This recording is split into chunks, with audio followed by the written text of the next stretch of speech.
Hi. Well, I can't say I'm not glad to be alone here for a bit. All that popping of balloons was beginning to give me a headache. I mean, I get it. Falsifying hypotheses is how science distinguishes between ideas that represent reality and those that don't. I respect that important work, but I also know that without ideas to test, there wouldn't be much science to begin with. It turns out that the way scientists have those ideas is quite different from how they test them.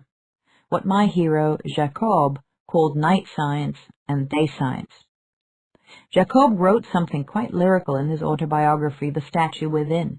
If you permit, I'd like to recite it for you. Here we go. Night science wanders blind. It hesitates, stumbles, recoils, sweats, wakes with a start, doubting everything it is forever trying to find itself, question itself, pull itself back together.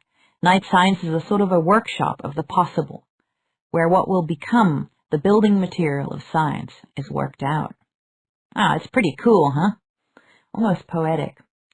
But if you are a visual learner like me, what does that look like? Let's use these handy symbols for day and night science, and then we can look at how they combine to advance knowledge. If you think of the world of science as a landscape with peaks and valleys, you could imagine yourself working in one place, trying to dig for the truth, doing your experiments. That's day science. But above this landscape is a beautiful night sky, and occasionally you might pop up and float, free for a while of the constraints of rigor and falsification, night science. And this might lead you to a different part of the landscape, where you can tackle the question you're focused on from a different angle. Another way to see it is with this diagram, where we acknowledge that the day science path is continuously interacting with night science ideation, the creation of ideas. So why don't we talk about night science all the time? Well, because it's hidden. Because in our papers and lectures and even research team meetings, we're all about the day. The night is a bit more private. And that's where I have two more heroes of mine that I want to introduce you to.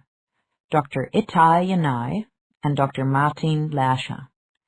They are scientists doing day science all the time, but they're also champions of night science.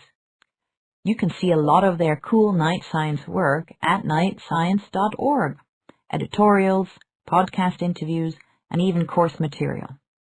Next time, we'll talk about a couple of cool things you can do to get into the night science frame of mind and let your creativity flow.